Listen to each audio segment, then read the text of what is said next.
Thanks. So I think we have people here with a wide variety of experiences with OpenZFS, and my talk is going to kind of reflect that, in that I'll be covering a huge bunch of different things, from high-level overviews to a deep dive into ZFS send and receive. So can I get a show of hands? How many people here have used ZFS? Awesome. Okay. I'm preaching to the choir here. And how many people here have looked at ZFS source code? Oh, quite a few, actually. Cool. So probably the beginning of this will be overview for most of you, but I'll quickly go through kind of what ZFS is, and then what OpenZFS is, and then I'll be talking about ZFS send and receive, and kind of a high-level overview of what that is, why you would want to use it, and then some new features in ZFS send and receive. So ZFS storage system, it encompasses the functionality of file systems and volume managers. Basically, file systems are able to allocate and free space from the storage pool, and the storage pool encompasses lots of disks. It can do mirroring and RAID-Z. We have a transactional object model, meaning that everything is always consistent on disk. You never need to run FSCK. And we also have end-to-end data integrity with checksums that cover everything from memory to the disk and back. So you always know if you're giving the application the same data that it originally wrote. And I think probably one of the biggest features for any sysadmins in the audience here is just the simple administrative model. You know, it's very easy to create a storage pool, create file systems, and concisely express your intent about how to manage those. So like, this data needs to be compressed, this data needs to be faster or slower, things like that.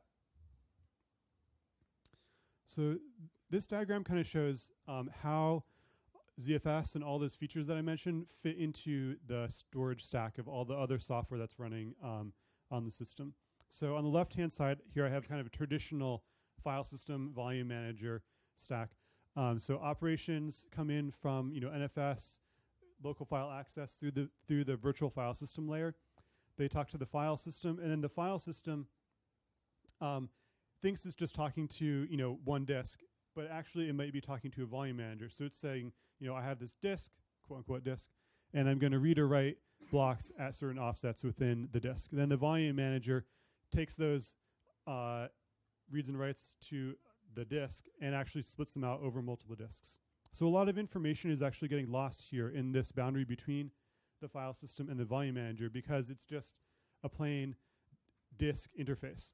So for example, if the file system, maybe the file system implements checksums. If it detects a bad checksum, or maybe it reads some piece of metadata that doesn't really make sense to it, there might be multiple copies of that actually stored on disk, because the volume manager is doing mirroring or RAID. But there's no way for the file system to request that other copy from the volume manager. Similarly, you get these islands of storage where you have one file system sitting on 2 disks, another file system sitting on another 4 disks, and the space usage is isolated as well as the performance is isolated, which sometimes could be a good thing, but oftentimes it just means that you're leaving performance on the table. Versus with ZFS, we've kind of rethought the interfaces between the file system-ish parts of the software stack and the volume manager-ish parts of the software stack. So we now have essentially 3 layers within ZFS.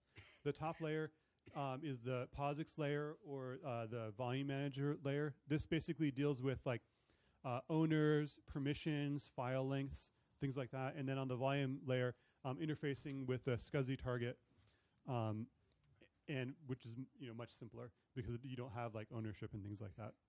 And then the data management unit deals with like, okay, we're writing some data, so we need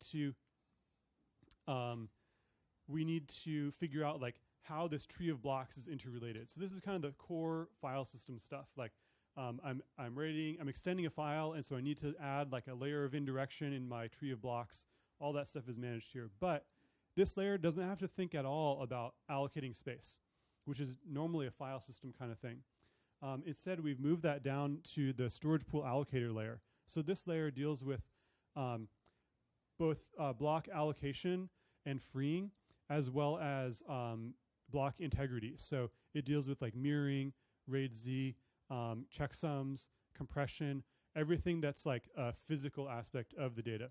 Versus this layer doesn't have to think about that at all. It just thinks like, I have this logical piece of data. Like, I'd like to write that somewhere to the disk, and I need to be able to get it back reliably at some point later in time. So it sends, maybe you have like a 128K chunk. It sends that 128K down to the SPA. The SPA maybe compresses it, allocates space for it, computes the parity of it, writes it to a bunch of disks in a RAID Z group, and gives the DMU just the block pointer that tells it how to retrieve that data later. Cool. Any questions about this? Probably overview for most of you who have looked at the source code. So next we'll talk a little bit about kind of how ZFS came to be.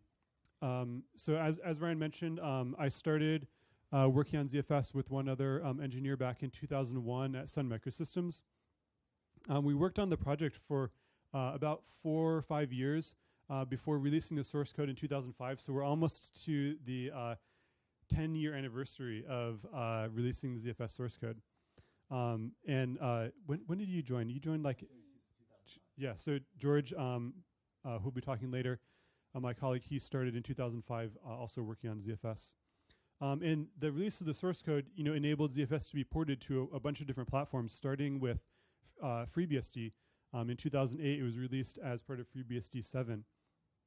So a couple years later, in 2010, we had this kind of big event where Oracle acquired Sun Microsystems, and nobody knew like what was going to happen with OpenSolaris or ZFS or any of that stuff. So Oracle kind of compounded those fears by stopping their contributions to open source ZFS.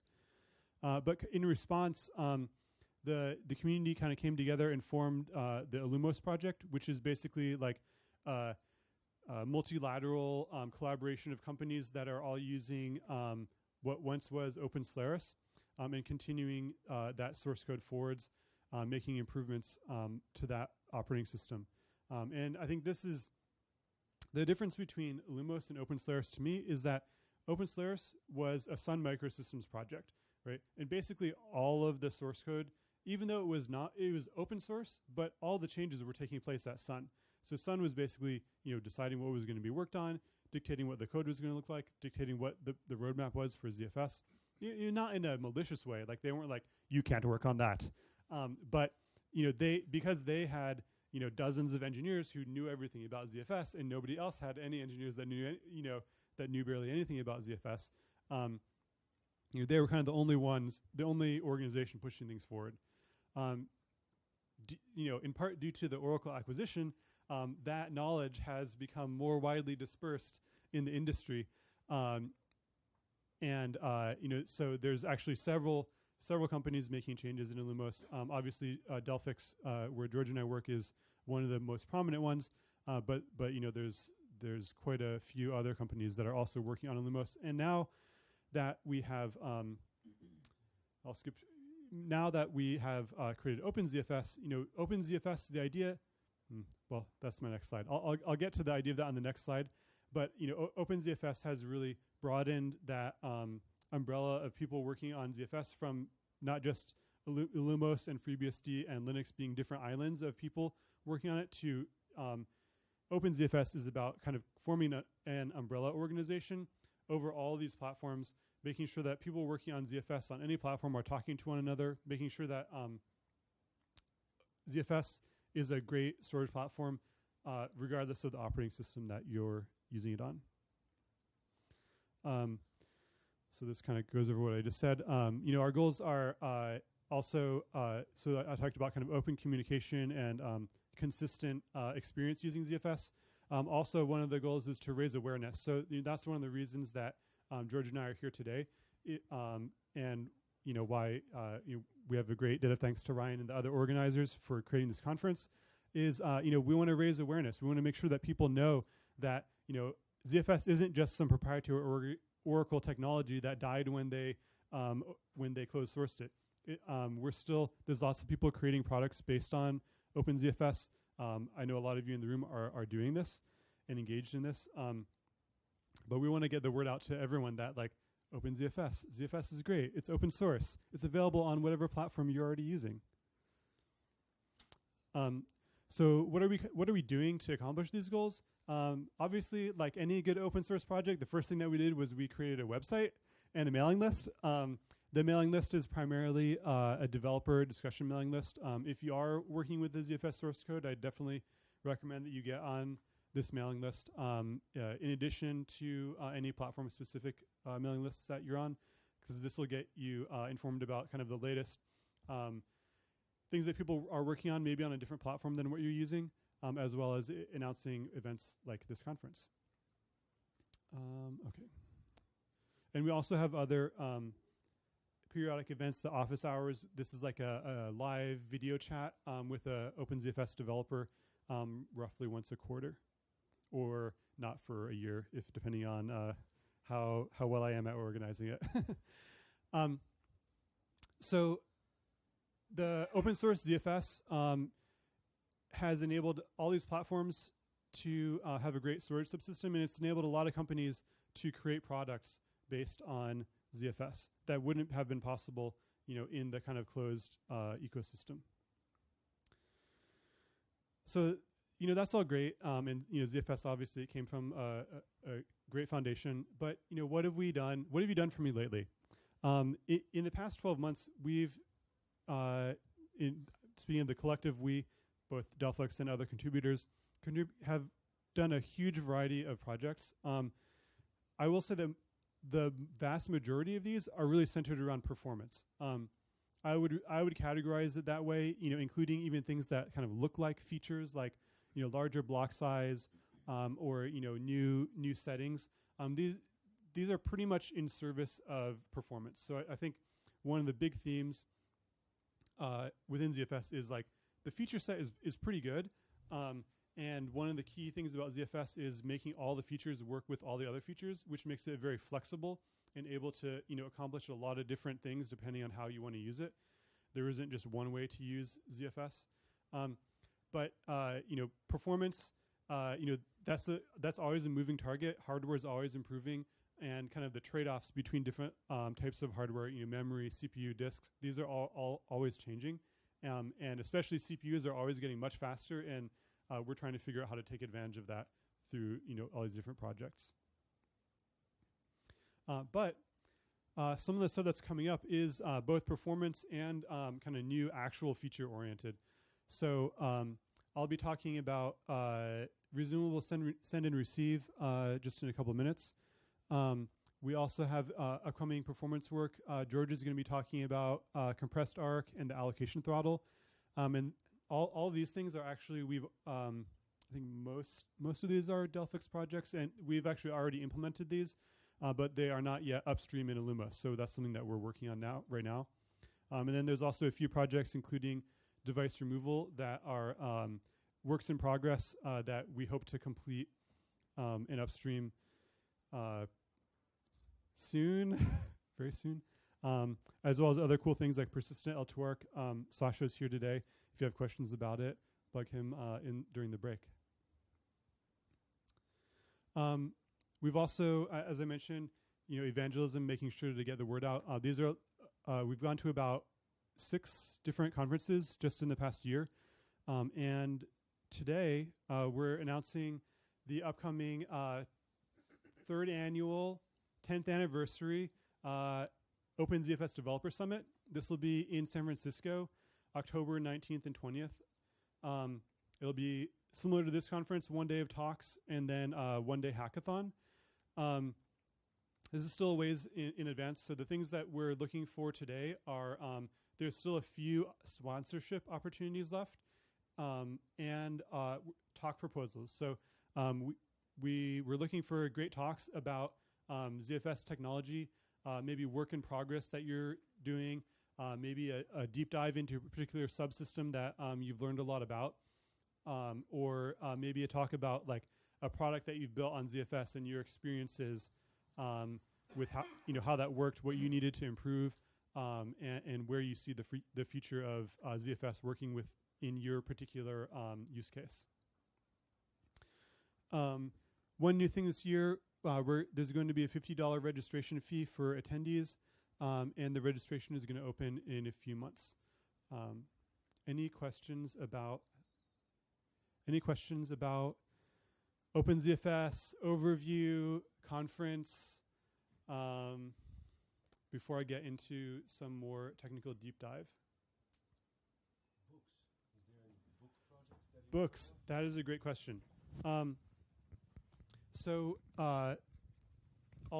There's some online documentation on the OpenZFS website, but there's not really a great kind of overview which a book would give you. So the books that I would recommend, the design and implementation of the FreeBSD operating system by Kirk McKusick is the new edition, has a great chapter on ZFS. It's a really good overview of the internals of ZFS, a little bit about data structures, a little bit about why we design things a certain way and what trade-offs we made.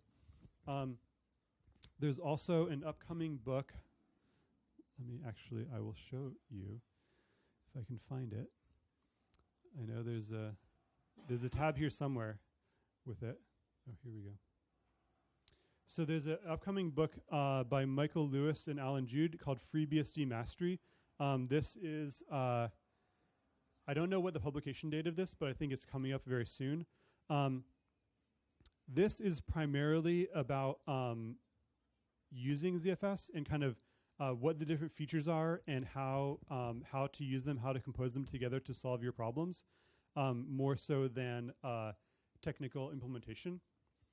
But I think this is also going to be a really good book that I unfortunately have not yet had time to review. So I'm very hopeful, but I hope to get it, and I hope to get a chance to review it very soon. I think if you go to ZFSbook.com, it will take you to. Sorry, I think if you go to ZFSbook.com, it'll take you to their site. Let's see. Yep. There we go. ZFSbook.com. And let's see, when is it available?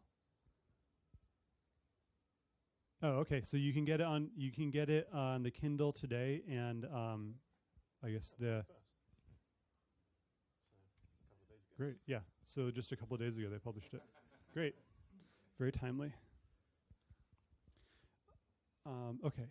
Books. Other questions? If anyone has any questions, then I can just pass the microphone over so everyone on the live stream can hear as well. Quick question. Are there still big difference between the FreeBSD implementation and Illumos?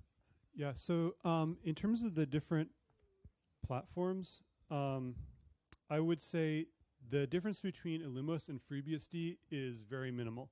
I'd say they're actually kind of the closest together in terms of the source space, the feature set, performance. And then Linux is derived from those. There's more changes in Linux, both in terms of they're a little bit further behind in terms of syncing up with changes that are coming from Illumos, and they've done a bit more work to customize ZFS for their platform. So there's more differences, I would say, between Linux and the Illumos FreeBSD. And then the OS X and Claudius are kind of even a little bit further removed from where Linux is at.